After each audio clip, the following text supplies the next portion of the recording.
everybody, it's Victoria from creativehealingandwellness.com and Become Your Best Self and Transform Your Life. I wanted to come in to today with my day 16. I'm on the back end of this, which is really cool. And thank you so much, so much for watching these videos. I've been getting such great feedback, and it just warms my heart. And I'm really glad that I can serve you in any way, shape, or form. So thank you so much for watching. I wanted to continue a little bit on what I've been talking about for the last couple of days in regards to fear. And a lot of my work is, you know, as I said, it's helping people release fear. And fear is pretty much the problem with most everybody. So it seems to be something that really resonated with me when I was thinking about how I wanted, you know, my coaching and my business to look like. So I wanted to read something to you today. It's going to be a little bit different. So instead of me just rattling off things and stumbling over my words and laughing at myself, I wanted to read a little excerpt from this little book. Many of you have heard of Eckhart Tolle, and you've heard of the book The Power of Now, which I also have. But this is called Practicing the Power of Now.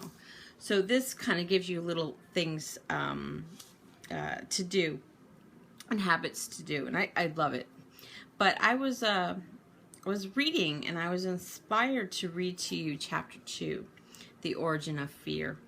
So I apologize if I stumble over my words. So the origin of fear. The psychological condition of fear is divorced from any concrete or true immediate danger. It comes in many forms: unease, worry, anxiety, nervousness, tension, dread, phobia, and so on. Pretty much everything I've been talking about. This kind of psychological fear is always of something that might happen, not of something that is happening now. You are in the here and now, while your mind is in the future. This creates the anxiety gap. And if you are identified with your mind and have lost touch with the power and simplicity of the now, the anxiety gap will be your constant companion. That doesn't sound very fun. You can always cope with the present moment, but you cannot cope with something that is only a mind projection. You cannot cope with the future.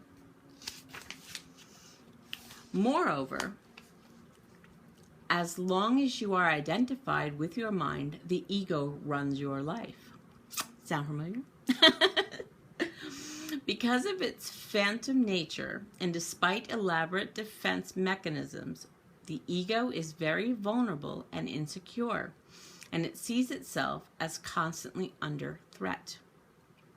This, by the way, is the case even if the ego is outwardly very confident. Now remember that an emotion is the body's reaction to your mind. What message is the body receiving continuously from the ego, the false mind-made self? Danger, I am under threat. And what is the emotion generated by this continuous message? You guessed it, fear. Of course. Fear seems to have many causes: fear of loss, fear of failure, fear of being hurt, and so on. But ultimately, all fear is the ego's fear of death, of annihilation. To the ego, death is always just around the corner. In its mind-identified state, fear of death affects every aspect of your life. For example, even such a seemingly trivial and normal thing, in quotes, normal thing, as the compulsive need to be right in an argument, and make the other person wrong, defending the mental position with which you have identified is due to the fear of death. Sounds pretty extreme, right? But it's the truth. It's what your ego is afraid of. If you identify with a mental position, then if you are wrong, your mind-based sense of self is seriously threatened with annihilation. So you as the ego cannot afford to be wrong. To be wrong is to die.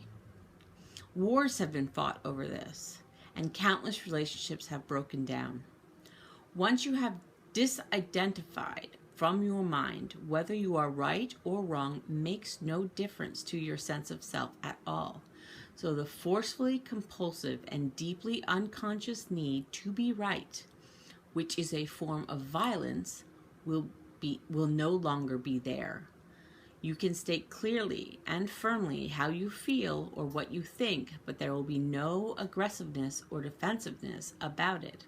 Your sense of self is then derived from a deeper and truer place within yourself, not from the mind. Wow.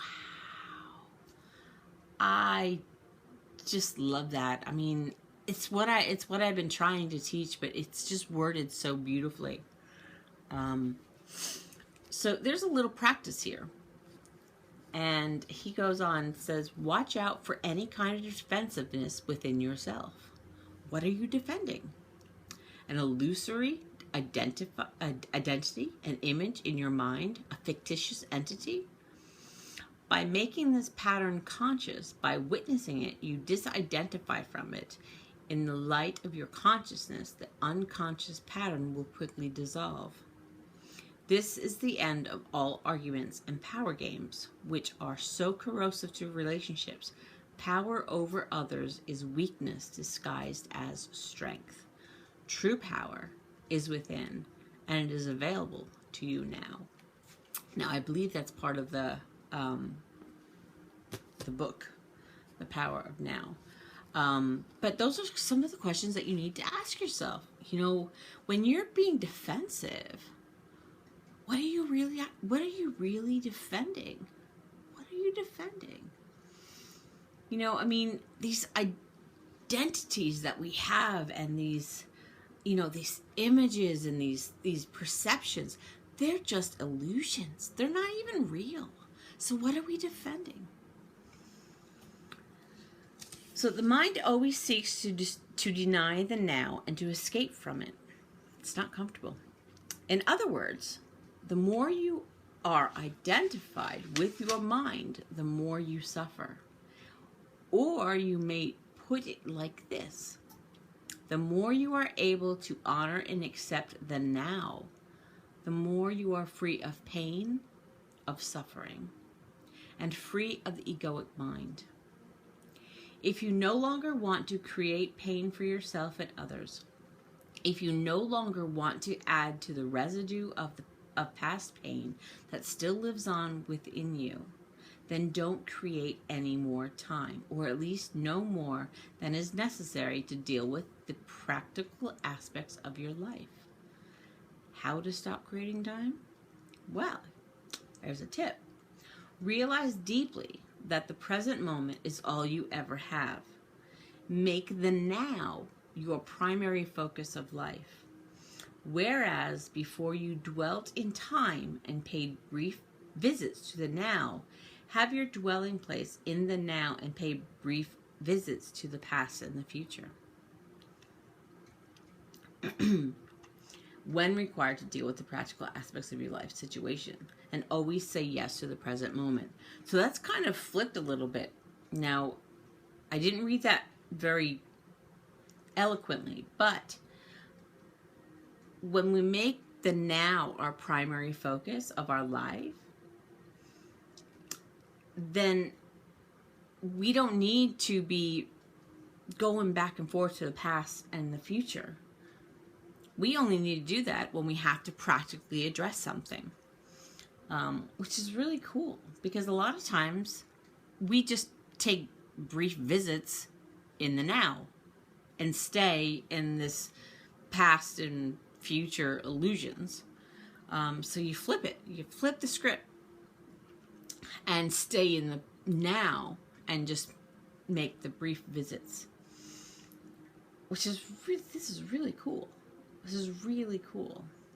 So the next section is end the delusion of time. Here is the key. End the delusion of time. Time and mind are inseparable. Remove time from the mind and it stops unless you choose to use it. That's kind of interesting. So ending the delusion of time. Time and mind are inseparable.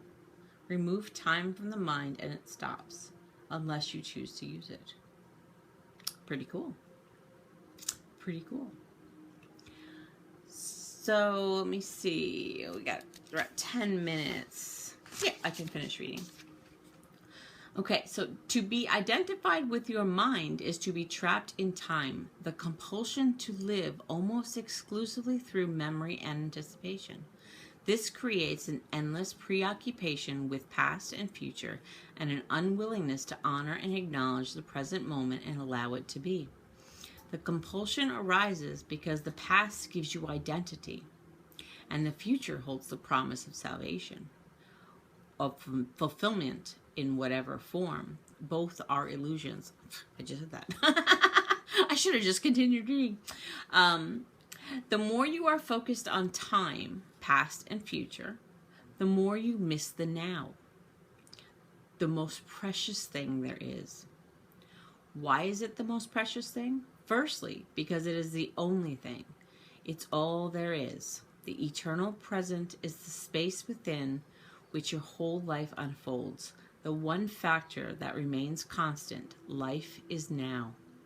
There was never a time when your life was not now, nor will there ever be. Secondly, the now is the only point that can take you beyond the limited confines of your mind.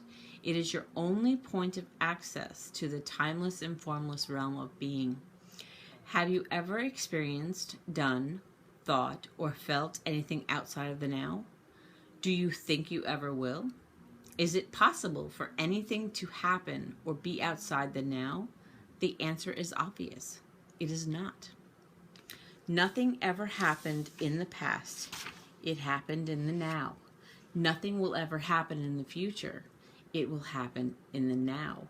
The essence of what I'm saying here cannot be understood by the mind. The moment you grasp it, there's a shift in consciousness from mind to being, from time to presence. Suddenly, everything feels alive, radiates energy, emanates being. Wow. Wow, wow, wow. I love that. And it kind of goes back to what I was saying yesterday about, worry. Why worry about things that don't exist? Because they don't exist. All of the stories that you create in your head about what if and what could be, or, what's going to happen, they don't exist. So why worry about them? Stay in the now, stay present. And that's really cool. So I hope that little chapter resonated with you.